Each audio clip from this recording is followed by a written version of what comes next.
Farbodd, thank you so much for taking the time this morning. How are you doing? I'm doing well. Yeah, thanks for reaching out, Bruce. I'm excited to talk to you about this stuff today. Yeah, yeah. We this is going to be the second interview with someone for this project that I actually went to school with. So it's going to be Nice. interesting, just kind of like comparing notes again because we're same class.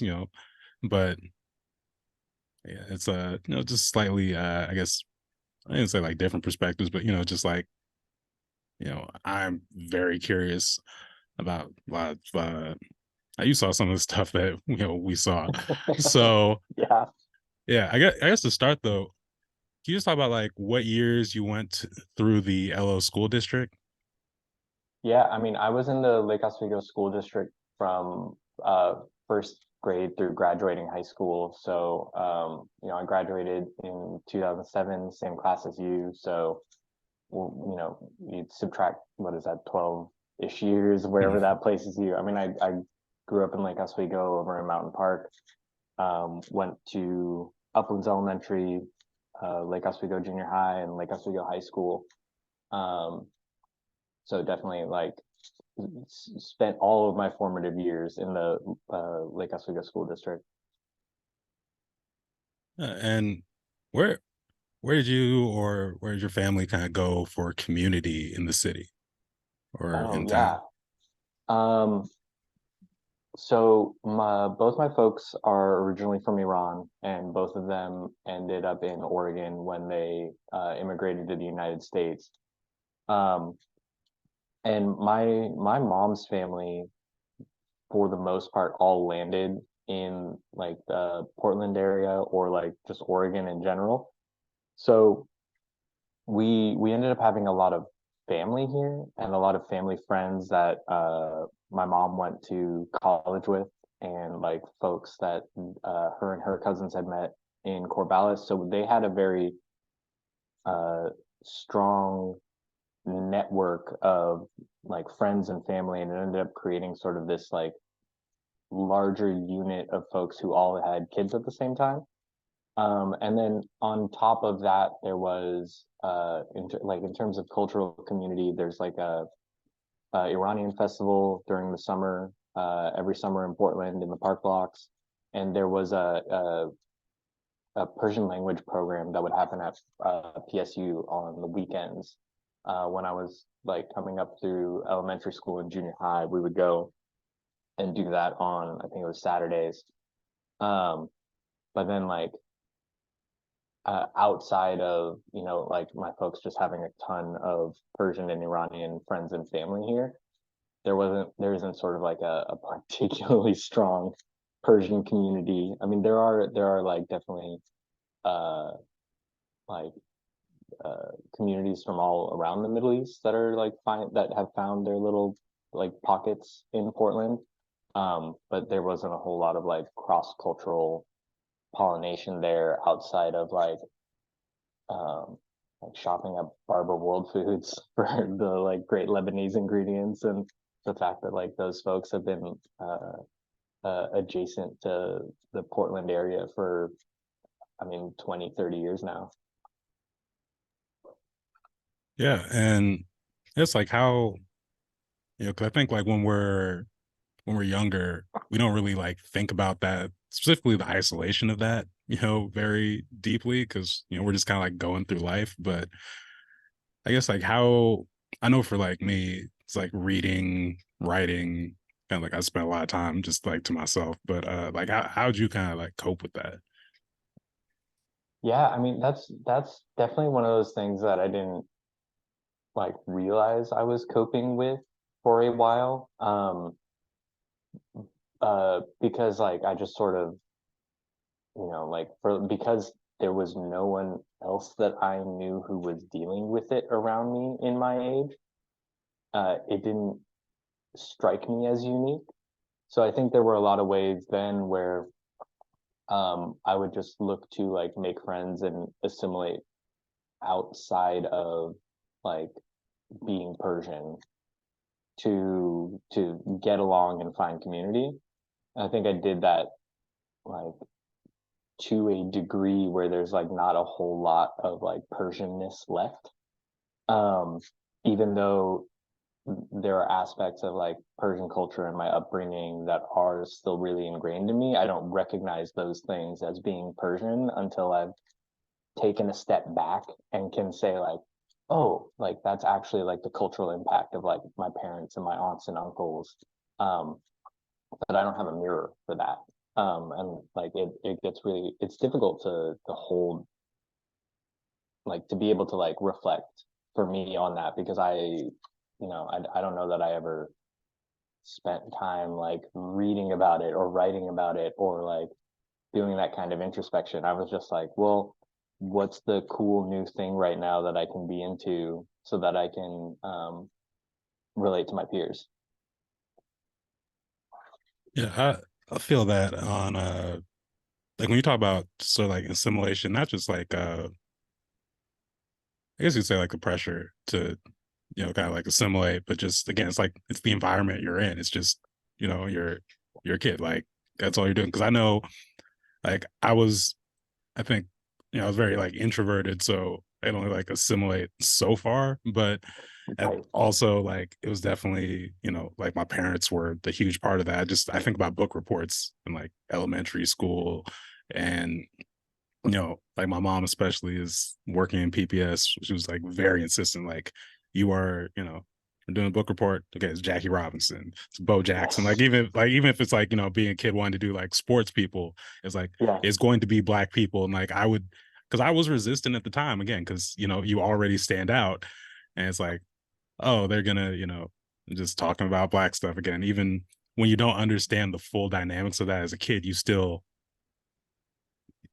get it You to some degree, right? yeah, you're still internalizing that. Like that's still a thing that you're seeing and dealing with. Yeah. Like and it's like how much access do you have in like where we went to school to those types of books and like those kinds of stories told in a reliable way,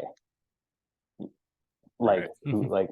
who wrote the books that are in that library and like what sides of the story are they telling, without someone encouraging you or like knowing where to point you in the direction of like like in my case, like there wasn't a whole ton of um like literature at the time, at least, about like folks who looked like me.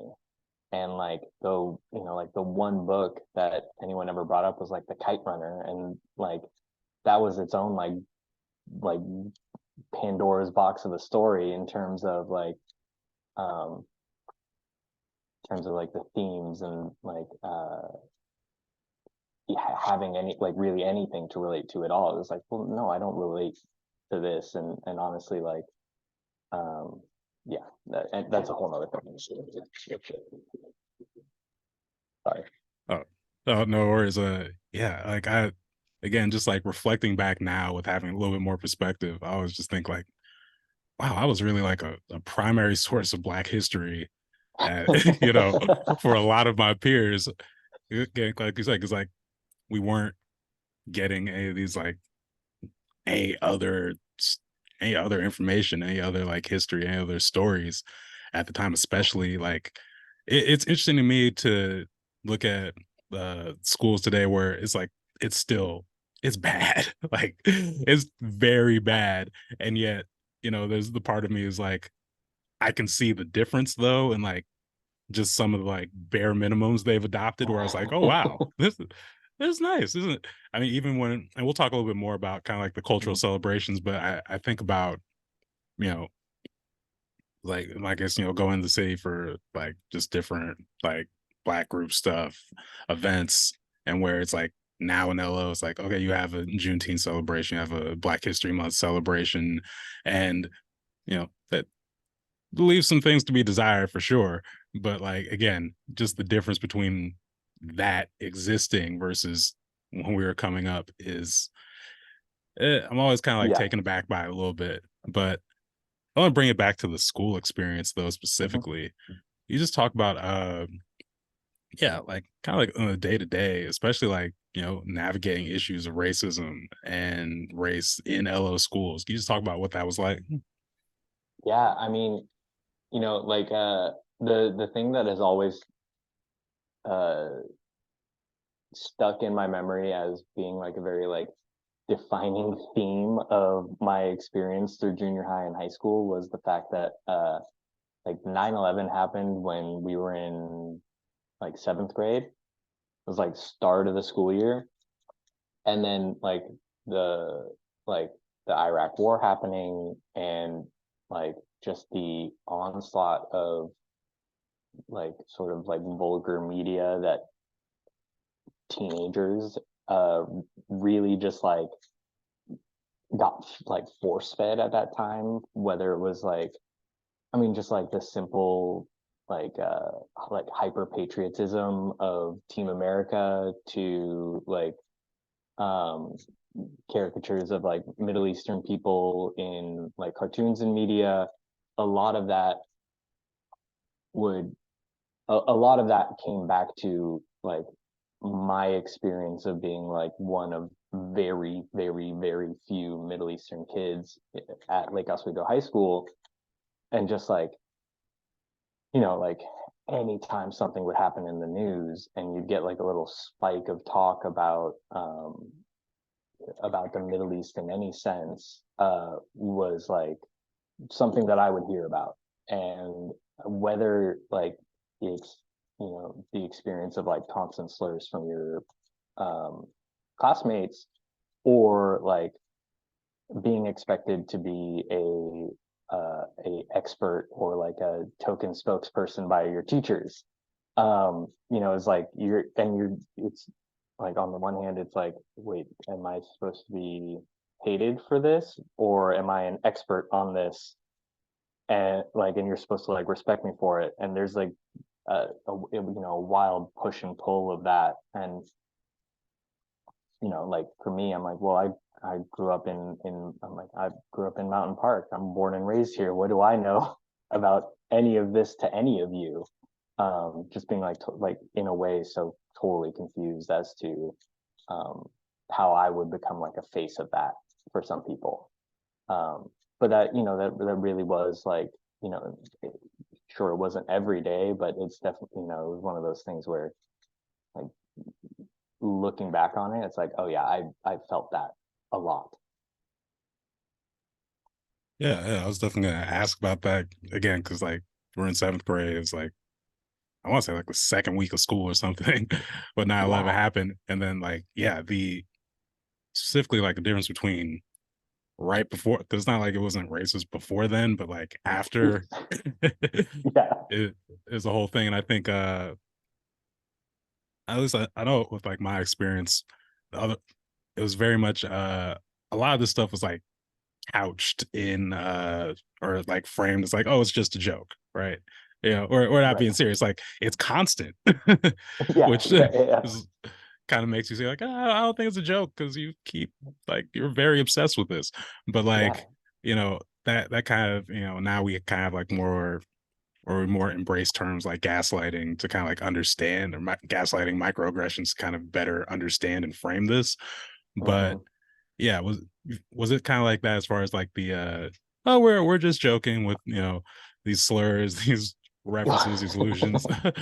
Yeah. I mean, absolutely. It was like, oh, because you would get it even from your friends, and it's like, well, do you guys just like not have any other jokes, or like, um, one of the other things that I was thinking about is like, it is one thing to like joke about it with your friends and have that sort of like dark humor, and you can for the most part tell the folks for whom like, yeah, it is a joke, but at the end of the day those jokes really do become grating, and when it's very one note and happens so constantly, I mean, like, you and I had some friends in high school for whom like it felt like the joke never ended, and it's like they're really smart people, but it just, you get sick of it. You really get sick of it because they also didn't have a perspective of when to give up, or the harm that their words can cause, and what those things mean. It's like these are people that even to this day I still consider my friends. Like I bear them no ill will for that, but it's like You could have maybe had like a little bit more empathy. Right, right. You know, because I think about that too, and I think about, again, like just reflecting, and again, we talk about assimilation, so it's like definitely you do play into that somewhat with the dark humor thing, and just kind of like get along. And I know I did, and some of it I look back and definitely like cringe a lot, but also again, I understand where that came from, and to like a like I feel like if I call it a survival technique, it dramatizes it, but also it's true. Like psychologically, Yeah, it's you're either in on the joke or you're the butt of the joke. And at least when there's an invitation to be in on it, like I can do the mental gymnastics to feel okay, relatively. right. I'm curious as far as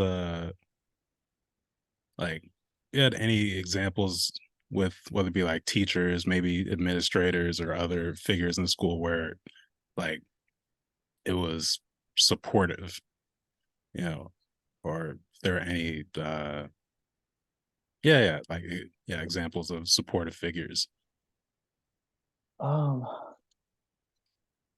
I don't know if it was like so much like I don't think it was like anything like there was I don't think there was as much like direct support in terms of like um in terms of like my like racial and ethnic identity um so much as I think I think at a certain point I did feel like I was finally getting encouragement later in like my junior and senior year of high school um to like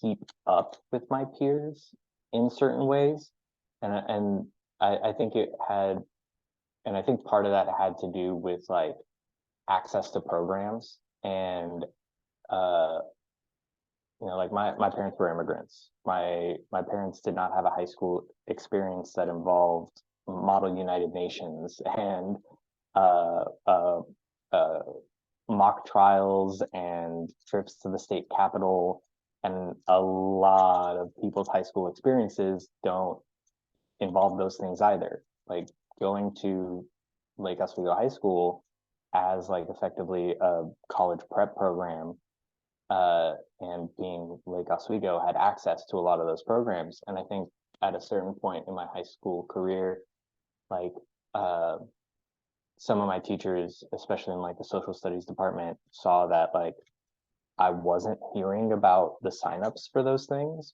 because the students don't find out about the signups, their parents do. And like my parents had no interest in those things and I did.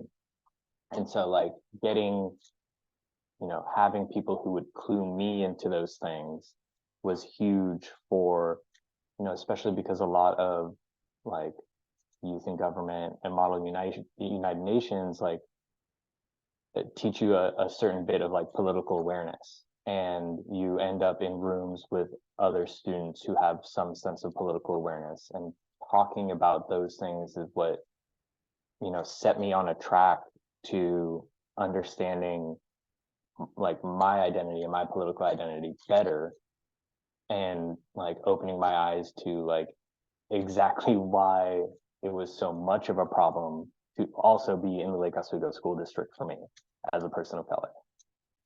So I think in a roundabout way, like there were like supportive folks who really helped me open my eyes to those things, even though it wasn't like directly related to race. Yeah, that's another kind of recurring theme from some of these interviews so far, as one that I think a lot of parents, when they're kind of making the decision to either like move to LO or put their kids in LO schools, like they're looking at one, just like it looks great on the resume, but also it's like there are these programs you have access to that can be very much life changing. And you know just again doing these interviews, I've seen people in, whether it be in like film studies class or be like writing for Lake Views, or you're talking about Model Yeah. UN, Yeah. where you know they deal with the isolation, all the stuff during the day, but having this outlet to like really explore your purpose and like really yeah, be able to like Yeah. express yourself and like feel, empowered in one way or another can be Yeah.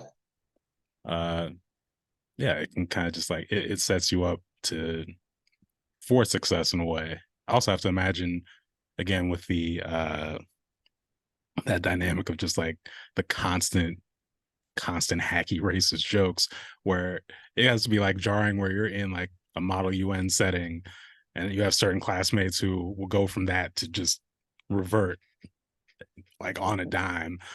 Oh my goodness. Yeah, absolutely. Absolutely. I mean, yeah, it was political action seminar. That was the name of the class at Lake Oswego High School that really was just like, oh, wait, like I can like research topics and learn like really poor organizing skills and get to potentially practice those. This is so cool. I remember at the time just being like so in love with being able to do that. But then yeah, you'd go to like youth in government, which was like a mock Oregon legislature, and there would be, there were, kids from all around the state who would be presenting, bills that actually, now that I think about it, are not that far off from some of the more like repressive bills that you still see pop up from certain folks in the Oregon legislature. Um, yeah. Anyways, Oh, um, I want to stick on that for. Do you have like an example of like one of those, or yeah, one of those that kind of like sticks out to you? I mean, okay, so this is actually like something that I was also guilty of. Um, was one to split the state in half. Like the Greater Idaho movement was not such a like far-flung idea. And I remember at the time to sort of like I was like, well, I think this is I think it's really funny how many people do support this idea. Let's see how far we can take it. And like I got it out of committee and all the way onto the floor. It's not something that I think that should happen, but I was just like, what? I was like trying to explore the idea and probe on. There was a certain level at that time for me where I like loved trolling these types of programs. And I think we had a couple like really smart friends who were also in like that realm, and just like you lob up the idea and watch people come out to like show their whole ass about why they think it's a good idea.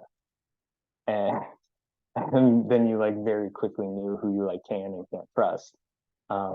Because like you just open the question and let them show you who they are. But yeah, like splitting the state in half was a big one. I'm sure there were some like other very thinly veiled attempts at like segregation and redlining. Like, I mean, these are the types of things that like not particularly bright high schoolers would come up with. Uh, there were, oh man, I think there was a road tax, which like the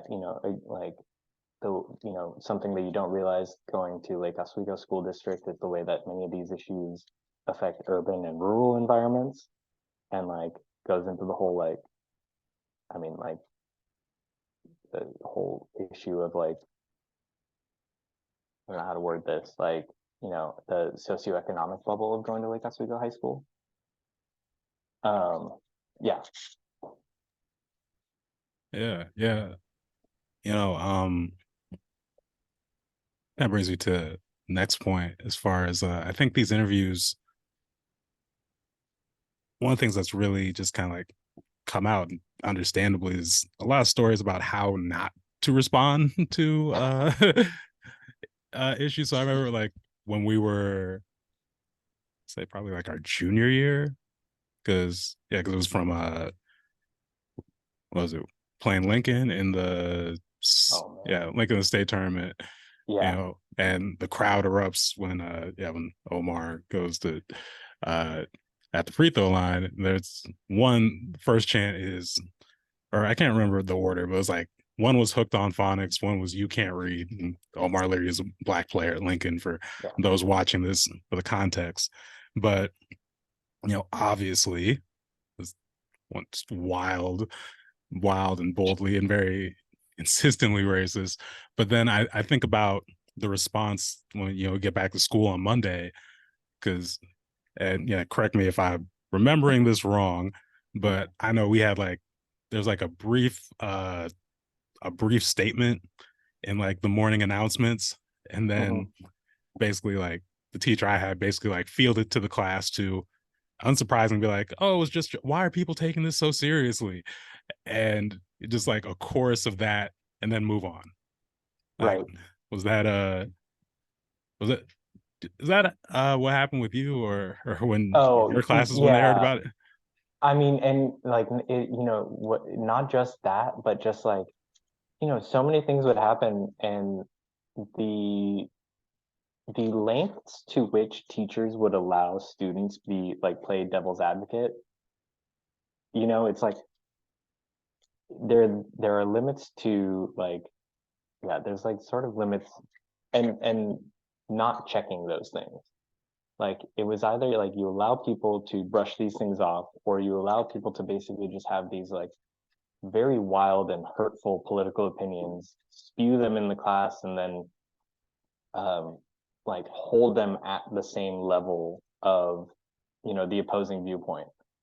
And it's like, well, it isn't their job as a teacher to at least temper that? Like, but there's still like you know like wildly racist opinions that people would hold in a classroom, and teachers would allow that to sit like uh, in good faith with other people's arguments. Yeah, Yeah. I had a very I have a very like negative view of sort of like the debate club aspect because of a lot of that. And I didn't participate partially because of that, where I was just Yeah. like, oh, we're gonna be having these bad faith, devil's advocate, arguments. And it's just like, why? This is like what are we doing? And I have certain people, even people like good friends, who kind of like, very much try to engage me with that years later. And it just, like we said, with like the constant, it's just a joke. It's like it's grating after a while, even Exactly. if it's, even when it's not like meant in bad faith or because you just don't know any better. But it's like I can't do this. Um, yeah. Yeah, So, the oh, go ahead. rhetorical games that would get played in those types of environments was really frustrating when you were the butt of it. It's like for reasons you couldn't control. It's like I'm not I'm not playing as this character in a debate club, like or just when I'm debating something in a classroom. I'm not playing a character like some of them pretended like they were. Like I'm literally representing myself and people who look like me, because our teachers would make us do that. Right, right. So, you mentioned Corvallis earlier. Correct Mhm. if I'm. You went to OSU, right? Yeah, yeah, yeah, I went Yeah, to Oregon State. yeah. So can you just talk about yeah, going down to Corvallis and kind of like I'm not sure like how the college experience kind of compared to LO. Like, I don't know, did any it's like I went to U of O, and I know like a lot of these places. I've talked to some students who are like, yeah, I went to university, and it's like, oh, it's just LO but bigger, But yeah, what was the Corvallis experience like for you? I mean, yeah, like Corvallis is it's not exactly a rural farm town like people describe it. Like Corvallis has a high percentage of PhDs for the general population there outside of like just the university. So there are like a lot of like really smart folks, and OSU had at the time when I went there, they had like a number of different little cultural centers for different student identity groups. But like like again, not a particularly huge Persian community there. So I didn't necessarily find community in that way. But early on, like freshman, sophomore year of college there, um, I was just like felt like home.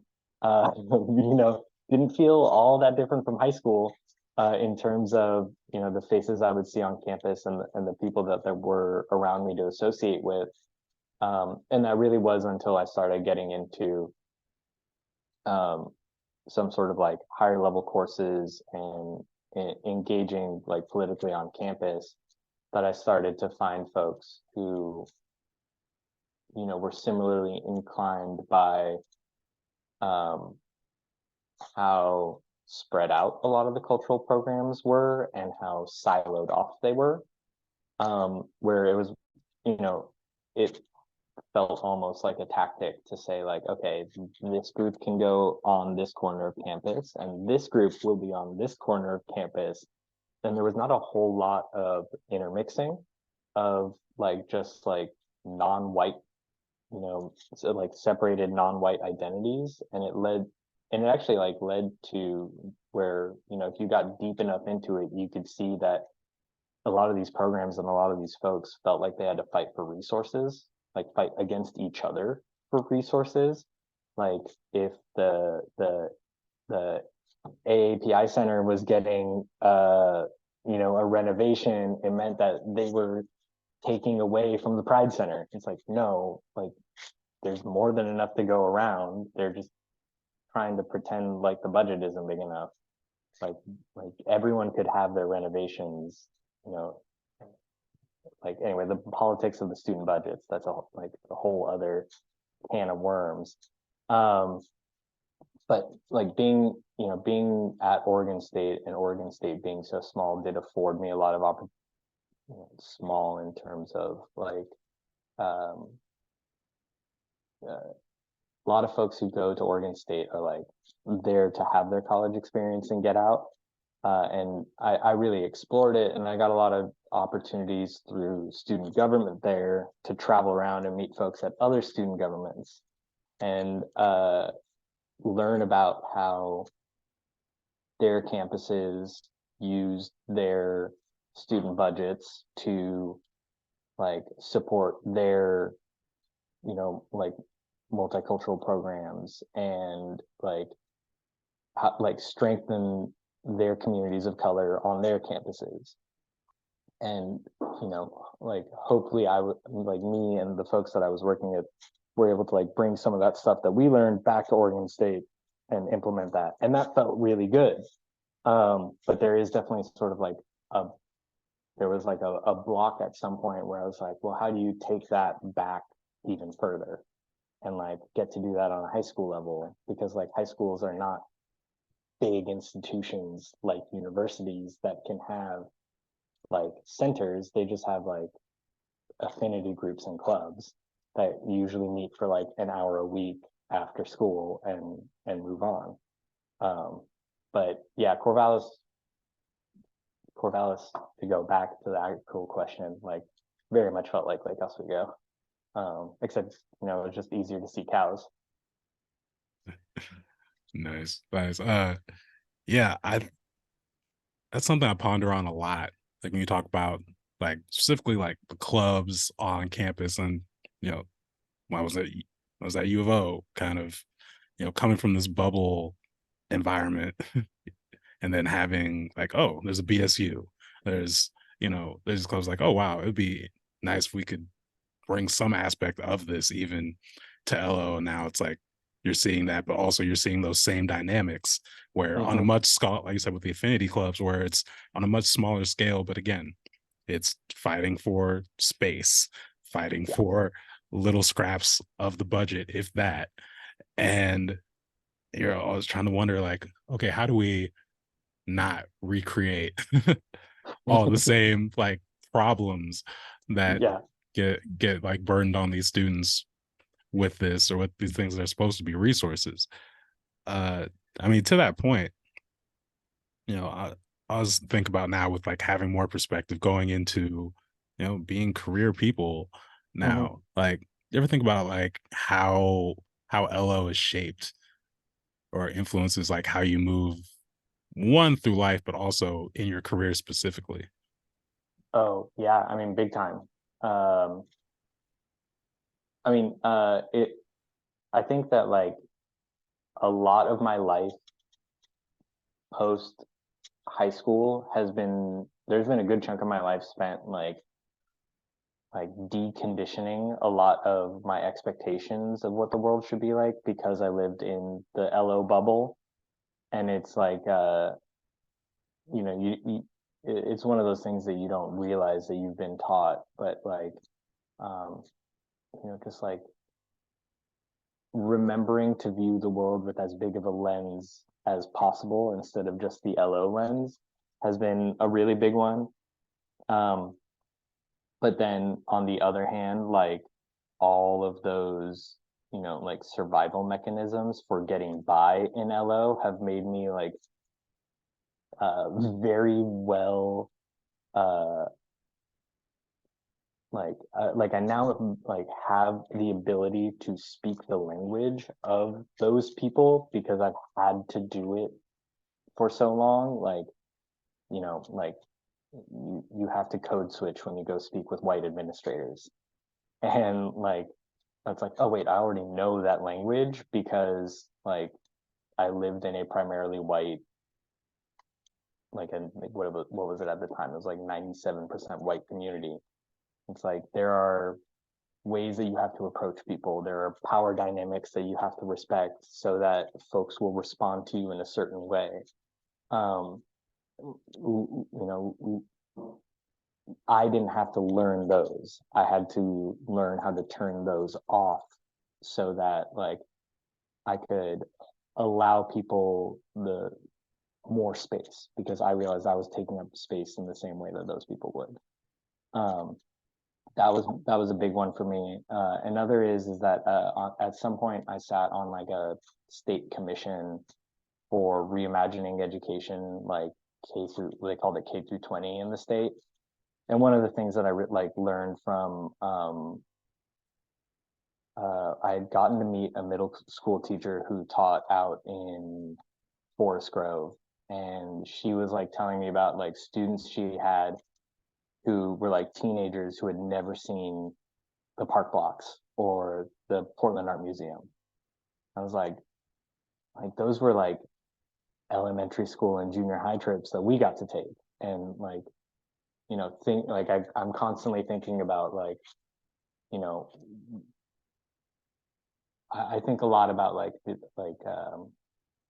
like how do we create a more equitable education system, but also it's like how do we create more equitable workspaces where like you know like when folks come into these spaces, like when folks come into the shop that I work at and to work with me, it's like all these people are coming from different places. It's like how do I approach them in a way that allows them to exist in this space with me without feeling uncomfortable. Yeah, yeah. It's interesting we talk about like those field trips and like some of the stuff we had access to. Just it reminds me of a conversation I was having with a parent recently about they're saying like their kids in their kids' class, like they talk about Portland like it's another country. Like it's the wildest thing to me. Like I I get I get how it happens, in this political environment, but Yeah. it's right, right there. Like Lake Oswego is all of 10 minutes away from downtown Portland.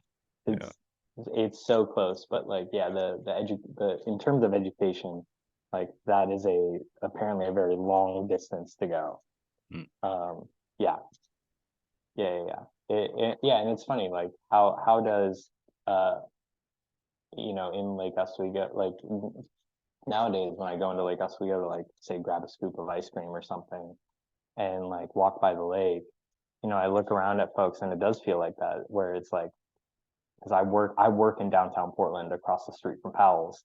It's like walking around downtown Lake Oswego feels like you're in a completely different country in a completely different place, and it's very easy to understand how that can become such a sheltered bubble of a place.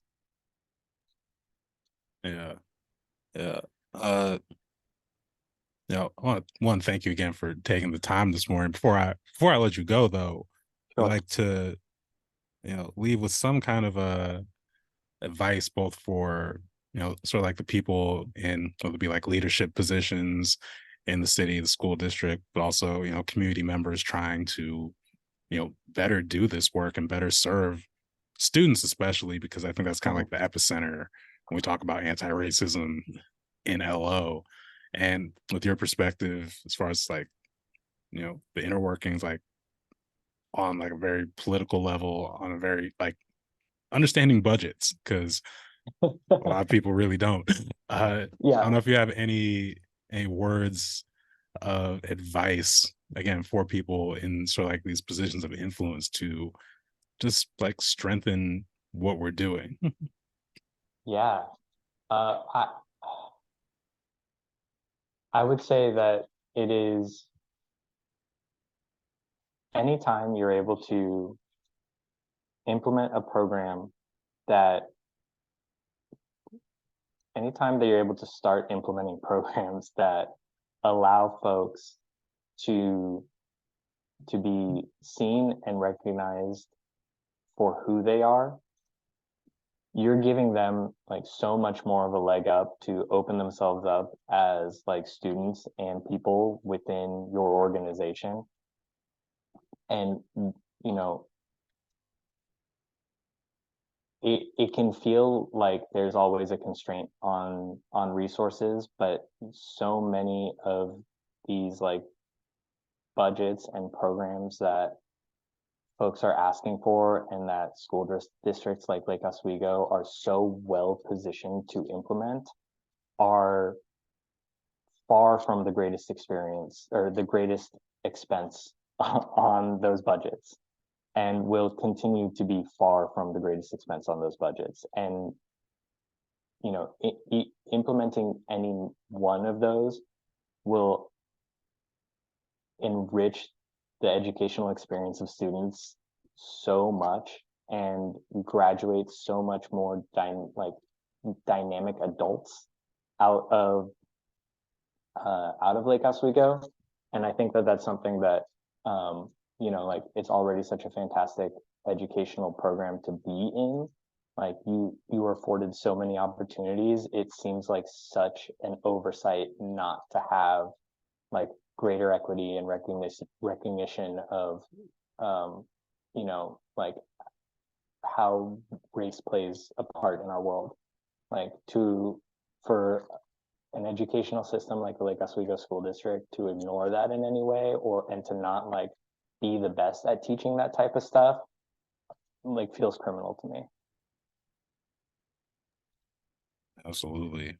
Absolutely. Well, yeah, Farbodd, thank you again for taking the time and, sharing some very valuable insights. So I hope, again, leaders in the city, I hope you're actually listening to this for, implementation, because the insights, the resources are here. But yeah, again, Farbodd, thank you again for taking the time, and Of yeah, course. enjoy the rest of your day. Thanks so much, Bruce. I appreciate it.